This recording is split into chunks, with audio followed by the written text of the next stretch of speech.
अस्सलामुअलैकुम वरहमतुल्लाहि वबरकातुहू। दोस्तों, कैसे हैं आप? सब ठीक ठाक हैं। भारत देश की रोटी नहीं पकती जब तक पाकिस्तान का नाम ना ले ले। भारत देश के घर में चूल्हा नहीं जलेगा, किसी घर में चूल्हा नहीं जलेगा जब तक पाकिस्तान का नाम ना आ जाए। इनकी जो महिलाएं हैं वो प्रेग्नेंट भी हो जाती हैं ना, तो कबूतर जो पाकिस्तान से उड़ के बॉर्डर पार आता है उस पर इल्ज़ाम लग जाता है। अनहोनी को होनी बनाना मीडिया का काम है, और वो है भारतीय मीडिया, जिसे हम गोदी मीडिया कहते हैं। बहुत बड़ा अब आजकल स्कैंडल चलाया जा रहा है। सिंदूर से मार खा के पीछे हट गए, जंगों से मार खा के भारतीय पीछे हट गए। अब आखिरी चीज़ क्या उनके पास बची है? हिंदू मुसलमान धर्म की गेम खेलना। एज़ यूजुअल भारत देश हमेशा से यही करता आ रहा है। अब देखो कितना बड़ा स्कैंडल उठाया है मुसलमानों के ख़िलाफ़। क्या कहते हैं? हम तो बहुत इज़्ज़त करते हैं मुसलमानों की, हम तो भारत देश में बहुत रिस्पेक्ट करते हैं मुसलमानों की। किस चीज़ की रिस्पेक्ट करते हो? घंटा रिस्पेक्ट करते हो तुम लोग मुसलमानों की। अब ये केस देख लो आप लोग। TCS का जो कॉर्पोरेट ऑफिस है नासिक, उसके हवाले से कहा जा रहा है कि जबरन वहाँ पे हिंदू लड़कियों को इस्लाम सिखाया जाता है, जबरन मुसलमान बनाया जाता है, हिजाब पहनाया जाता है, और वो इतनी मासूम और भोली भाली और चूची हैं कि किसी को आके बाहर बता ही नहीं रही हैं। सोचने की बात है कि एक बंदी जो हिंदू धर्म की है और उसको मुसलमान बनाया जा रहा है, और इसकी कोई कंप्लेन भी दर्ज नहीं है। फेक तस्वीरें बनाकर, तमाशे करके, उसे ड्रामों से जोड़ के, मूवी स्क्रिप्ट से जोड़कर मुसलमानों पे अत्याचार किया जा रहा है, मुसलमानों पे जुल्म किया जा रहा है, मुसलमानों के साथ ज़्यादती की जा रही है। मेरे दोस्तों, भारत देश के अंदर हमेशा से मुसलमानों के साथ बहुत ज़्यादती हुई है, आज भी हो रही है, और बहुत से लोग इस चीज़ को जो है वो मजाक में लेंगे, लेकिन ये सच है कि मुसलमानों का नाम बदनाम किया जा रहा है भारत देश के अंदर, और from a very very long time ये हरकतें जारी हैं। और मैं आप लोगों को सच्ची बात बता दूं कि ये जो TCS का नासिक केस है, ये टोटली एक गलत प्रोपेगेंडा है, जो कि हमेशा से जंगों की तरह और दीगर जो भी मामलात हैं उनकी तरह पाकिस्तान और मुसलमान, ये दो हमेशा से इनके टारगेट है। कभी पाकिस्तानियों को टारगेट करना, कभी मुसलमानों को, कभी कश्मीरी मुसलमानों को। ये हिंदुओं को इतनी जल्दी टारगेट नहीं करते जितना मुसलमानों का मजाक उड़ाते हैं, मुसलमानों पर झूठे झूठे इल्ज़ाम लगाते हैं। इन लोगों के अंदर दिल है ही नहीं। मैं आप लोगों को एक बात बताऊँ ना, ये जालिम लोग हैं, इनके अंदर सीने में दिल नहीं होता। ये ऊपर ऊपर से बड़े काइंड बनते हैं, बड़े मासूम बनने के नाटक करते हैं, लेकिन एक्चुअली ये लोग अंदर से बड़े जालिम हैं।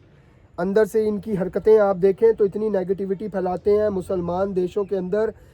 आतंकवाद सबसे बड़ा तो ये फैलाते हैं, इनसे बड़ा आतंकवादी कौन है दुनिया पे? ये लोगों ने अब एक TCS के जो कॉर्पोरेट ऑफिस है उसके ऊपर इन्होंने जो है वो अब एक तमाशा स्टार्ट किया है, एक गेम खेली है, ताकि हम लोग किसी तरीके से भी मुसलमानों का जीना मुहाल कर दें। आओ मैं इसका तुम्हें सच बताता हूँ। ईद कुर्बान आ रही है ना, ईद उल अज़हा आ रही है।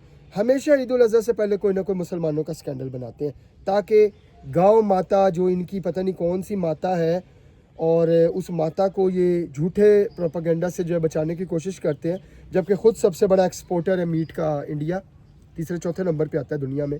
इसका मतलब है कि बहुत ज़्यादा जो है वो आप लोग गोश्त वगैरह कंज्यूम भी करते हो, गोश्त खाया भी जाता है, बल्ली के तौर पे भी जो है वो चढ़ावा चढ़ाया जाता है, और इसके अलावा आप लोग जो है वो गोश्त को एक्सपोर्ट कर रहे हो पूरी दुनिया में। जो ये GDP के तुम लोग आके रोब डालते हो, ज़रा अपने कर्जा भी बता दो जो लोन ले लेकर आज तक तुम लोग का ये हाल हुआ है। तो भारतीय जो है वो इस वक्त कॉन्टीन्यूसली एक मुसलमानों के ख़िलाफ़ फेक प्रोपेगेंडा में मसरूफ़ अमल है। ये लोग मुसलमानों के ख़िलाफ़ प्रोपेगेंडा कर रहे हैं, मुसलमानों को जो है वो तज़लील का निशाना बनाने के लिए, मुसलमानों को जो है वो डिग्रेड करने के लिए नेगेटिविटीज़ फैला रहे हैं। ये जो TCS का नासिक केस है, ये टोटली एक फ़ेक प्रोपेगेंडा है। इस पर बिल्कुल भी मुसलमान, इतने भी कंट्री से आप लोग वॉच कर रहे हो या जो अच्छे हिंदू वॉच कर रहे हो, आप लोगों को मैं ये बता दूं कि ये सब झूठ है, ये सब BJP का प्रोपेगेंडा है। और भारतीय मीडिया फ़ौरन से पहले इस तरह की खबर को हाईलाइट करता है, लेकिन अगर अपने मुल्क के अंदर बहुत बड़े बड़े केसेस हुए लेकिन उनको दबा दिया गया। वहाँ पे महिलाएं इनको नज़र नहीं आती। जो हॉस्पिटल में एक लेडी डॉक्टर के साथ हुआ था, गैंग के साथ, वो किधर गया मामला? क्यों दबा दिया गया? क्यों नहीं सज़ा हुई उनको? कितने ऐसे केसेस हैं मेट्रो स्टेशन के ऊपर जो मामलात वहाँ पे हुए, बसेस में हुए, ट्रेन्स में हुए, कोई भी बात नहीं करता उस पर। लेकिन जैसे ही पाकिस्तान या मुसलमानों की बात आती है, फ़ौरन से पहले सारा मीडिया एक्टिव हो जाता है, फ़ौरन से पहले। ये है इस गोदी मीडिया की हकीकत, ये है भारत देश की हकीकत। असलियत में ये लोग सिर्फ़ और सिर्फ इनकी रोटी जो है वो हमारे नाम से चलती है, चाहे वो धुरंधर हो, चाहे वो कुछ भी हो। ये सारा एक प्रोपेगेंडा और गेम के तहत गेम डाली जा रही है बहुत बड़े लेवल पे। आप लोगों ने इसकी किसी भी बात पे मीडिया की ट्रस्ट नहीं करना। ये लोग आपको अंधेरे में रखते हुए बेवकूफ़ बनाने का एक बहुत बड़ा जाल बिछा रहे हैं, साजिश कर रहे हैं मुसलमानों के ख़िलाफ़। आप लोगों ने इसमें बढ़ चढ़ के हिस्सा लेना है और इस तरह की जितनी भी वीडियोज़ हैं उनको आपने बिल्कुल शेयर नहीं करना और वायरल नहीं करना, क्योंकि ऐसी वीडियोज़ जब माशरे में फैलती हैं तो बहुत सी जो है वो बुराइयाँ, सरगर्मियाँ अमल में आती हैं। सोशल ईवल्स की रूट हैं इस किस्म की वीडियोस, आपने ध्यान रखना है। और एक दूसरे से वाकई अगर प्यार करते हो, जो मुझे आकर लाइवों में बताते हो कि हम तो मुसलमानों की बड़ी इज्जत करते हैं, मुसलमान तो हमारे भाई हैं, तो विदाउट प्रूफ कभी किसी पे ब्लेम नहीं लगाना चाहिए। Take care.